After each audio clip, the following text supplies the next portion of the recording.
जय हिंद दोस्तों, मैं जयशंकर प्रसाद आप तमाम दर्शकों का चेतना जागृति मंच पर हार्दिक स्वागत और अभिनंदन करता हूं। दोस्तों, कुछ दिनों से मधुबनी जिला का तापमान जो है दोस्तों बढ़ता चला जा रहा है। आखिर क्या कारण है जो मधुबनी जिला का टेम्परेचर जो है सो बढ़ते चला जा रहा है? क्या कहीं बम फटा या कहीं ज्वालामुखी फटी है जिसके गर्मी के कारण मधुबनी जिला का तापमान जो है सो बढ़ते चला जा रहा है?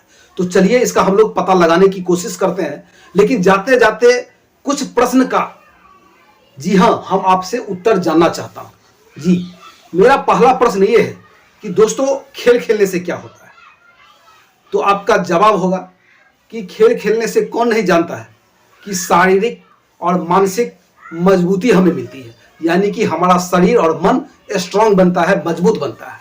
लेकिन कुछ खेल ऐसा भी है दोस्तों जिसको खेलने से मन या शरीर मजबूत बने या ना बने, लेकिन हम आर्थिक रूप से काफी मजबूत बनते हैं। जी हां, अब मेरा दूसरा सवाल है कि हमारा राष्ट्रीय खेल कौन सा है? फिर आप कहेंगे भला ये क्या प्रश्न लेके हम आपके समक्ष आ गया हूं? तो ये आपका जवाब होगा कि मेरा राष्ट्रीय खेल हॉकी है। जी हां, लेकिन एक ऐसा खेल जिसके बारे में आप नहीं जानते हैं। यह खेल हमारे देश के अंदर खेला जाता है। इस खेल को भी राष्ट्रीय खेल का दर्जा मिलनी चाहिए, और इस खेल को खेलने में मानसिक और शारीरिक तंदुरुस्ती मजबूती मिले या ना मिले, लेकिन आर्थिक मजबूती काफी मिलता है दोस्तों। तो चलिए इस पर हम लोग चर्चा करेंगे, लेकिन इस चर्चा को करने से पहले गांधी जी के कुछ विचारों का यहाँ हम लोग अवलोकन करेंगे, यानी कि प्रकाश डालेंगे। जी हाँ, गांधी जी का एक सपना था, जी हाँ, ग्राम स्वराज का। जी, यानी कि खुद की शासन। गांधी जी का मानना था कि देश के अंदर 70% आबादी गांवों में निवास करती है। जब तक गांव का विकास नहीं होगा तब तक देश का विकास नहीं हो सकता। इसीलिए उनकी जो परिकल्पना थी ग्राम स्वराज का, उनका मानना था कि गांव के अंदर ही गांव के लोगों को, जनता को, समुदाय को जो भी एजुकेशन यानी कि शिक्षा गांव के अंदर ही मिले, चिकित्सा गांव के अंदर ही मिले, कार्य यानी कि जीवन जीने के लिए जो आर्थिक रूप से हमें मिलनी चाहिए वह कार्य गांव के अंदर ही मिले। उन लोगों को गांव से बाहर यानी कि किसी शहर में या किसी देश में या किसी राज्य में उसे पलायन न करना पड़े। इसीलिए उनकी जो ये परिकल्पना थी ग्राम स्वराज का, वह परिकल्पना ही रह गया, उसे धरातल पर लागू नहीं किया गया। दोस्तों, गांधी जी के इस परिकल्पना को, ग्राम स्वराज की परिकल्पना को आगे बढ़ाने की कोशिश किया गया। जी हाँ, तो इसके लिए हमें कुछ देर के लिए अपने संविधान, अपने कॉन्स्टिट्यूशन के ऊपर प्रकाश डालना पड़ेगा। वर्ष 1992 में संविधान में 73वां संशोधन करके पंचायती राज व्यवस्था को बनाया गया। जी हाँ, और इसे 1993 में पूरा देश के अंदर जो है सो लागू कर दिया गया। और यह जो पंचायती राज व्यवस्था जो बनी गई दोस्तों, बनाई गई, इसको देखिए ये किस ढंग से बनाया गया। यानी कि यह पंचायती राज व्यवस्था त्रिस्तरीय बनाया गया। पहला ग्राम पंचायत, दूसरा प्रखंड स्तरीय पंचायत समिति, और तीसरा जिला स्तरीय जिला परिषद। जी हाँ, अब यहाँ हम कुछ देर और रुकेंगे। दोस्तों, एक बात हमें समझ में नहीं आती है, शायद यह बात आप हमें समझाने की कोशिश करें कि हर हमेशा सरकार के द्वारा या जो भी चुनाव आयोग है उनके द्वारा, जी इलेक्शन कमीशन के द्वारा मतदाता जागरूकता कार्यक्रम को जो है सो बनाया जाता है, मतदाता जागरूकता दिवस को जो है सो मनाया जाता है। जी हाँ, लेकिन क्या कभी ऐसा हुआ है कि जनप्रतिनिधि जागरूकता कार्यक्रम चलाया जाए, लोक सेवक जागरूकता कार्यक्रम चलाया जाए, हमारे जो लीडर है, सत्ताधारी लोग हैं, उनको जागरूक करने के लिए कोई कार्यक्रम चलाया जाए? ऐसा नहीं होता है दोस्तों। जी हाँ, लेकिन जनता को जागरूक कराने का यहाँ खेल खेला जाता है। हमें यह कहा जाता है कि आपका मत जो है सो काफी बेशकीमती है, इसीलिए ज्यादा से ज्यादा आप लोग मतदान कीजिए। और ये हद तक सही भी है, क्योंकि हमारे लोकतंत्र में, हमारे देश के जनतंत्र में मतदान का काफी बड़ा योगदान है। और हम लोग अपने मत के द्वारा अपने लीडर को, अपने जनप्रतिनिधि को, लोक सेवक को चुनते हैं, और यह देश के प्रगति में सहायक सिद्ध होता है। लेकिन क्या यह सिर्फ जनता पर ही लागू होता है या जनप्रतिनिधि के ऊपर भी लागू होनी चाहिए? मतदान यानी कि अपना मत को दान कीजिए, बेचिए मत। लेकिन हम लोगों का मत को, जी हाँ, होलसेल रेट में लोक सेवक जो हमारे लोक सेवक है, हमारे जो जनप्रतिनिधि है, वो होलसेल रेट में बेचता है दोस्तों। और कैसे बेचता है, यह खेल कैसे खेला जाता है, इसको अब समझने का थोड़ा प्रयास कीजिए। जी हाँ, हमारे देश के अंदर कुछ ऐसे जनप्रतिनिधि को चुनने का अधिकार हमें डायरेक्ट रूप से है, उसे हम डायरेक्ट जो है सो अपने मतदान के द्वारा चुन सकते हैं। लेकिन कुछ ऐसे भी पद हैं जिनको चुनने के लिए हमारे जनप्रतिनिधि ही वैध है, हम लोग उसके लिए वैध नहीं है। और यहीं से जो है दोस्तों खेल शुरू होता है। अब देखिए, मधुबनी जिला के अंदर, जी हाँ, जिला परिषद पर अविश्वास प्रस्ताव का जो है सो खेल खेला जा रहा है, और यह खेल बहुत लंबा चौड़ा खेला जाता है।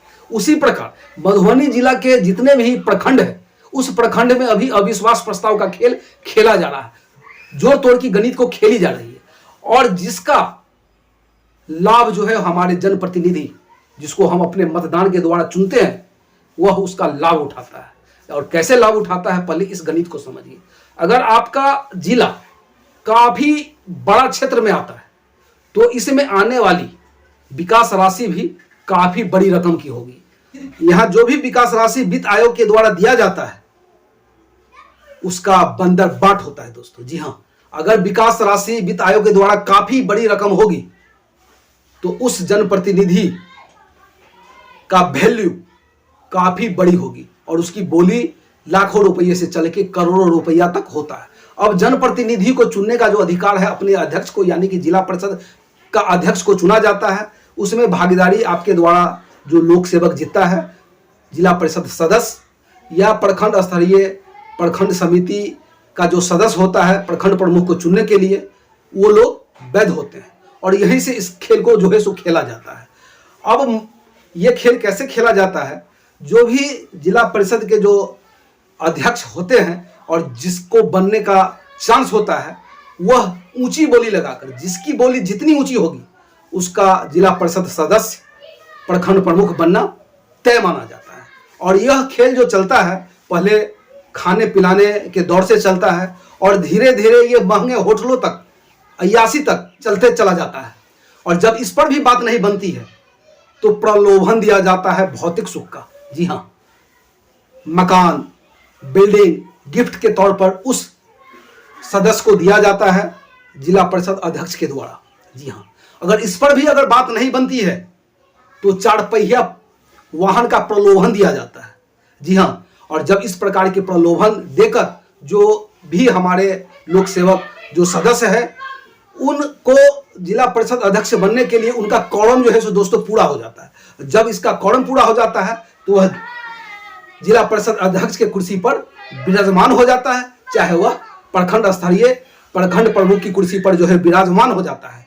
अब आप खुद सोचिए कि जब इस प्रकार का इलीगल तरीका, गैर कानूनी ढंग से खरीद फरोख्त का जो धंधा चलता है, खेल चलता है, यानी कि सत्ता का खेल चलता है, यह खेल भी हमारे देश में राष्ट्रीय खेल का दर्जा प्राप्त करना चाहिए या नहीं, आपकी क्या राय है, यह आप हमें कमेंट बॉक्स में जरूर बताइएगा। जैसा कि दोस्तों आपने देखा कि इस खेल को पंचायती राज व्यवस्था के अंदर खेला जाता है, लेकिन बहुत सारे खेल ऐसे होते हैं जो राज्य स्तरीय पर खेला जाता है। जी हाँ, तो सबसे पहले इस व्यवस्था को भी थोड़ा सा हम यहाँ प्रकाश डालूंगा और इस पर हम किसी दूसरे वीडियो में चर्चा करेंगे कि इस खेल को भी कैसे खेला जाता है।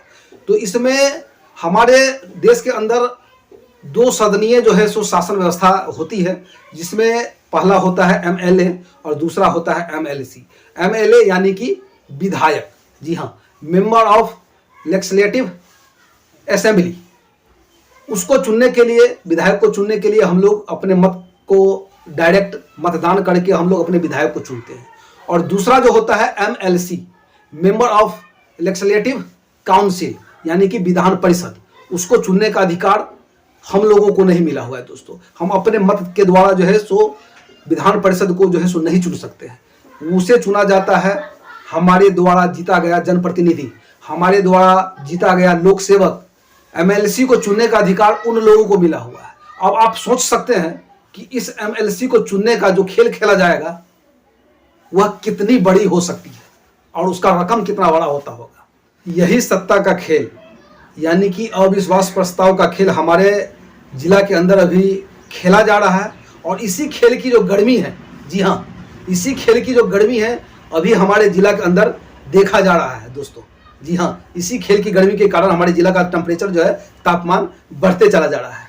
इस खेल को राष्ट्रीय खेल का दर्जा मिलनी चाहिए कि नहीं मिलनी चाहिए, आपकी क्या राय है, आप हमें कमेंट बॉक्स में जरूर बताइएगा। और हमारे चैनल चेतना जागृति मंच को सब्सक्राइब करना दोस्तों मत भूलिएगा। इसी के साथ विदा लेते हैं। जय हिंद, जय भारत।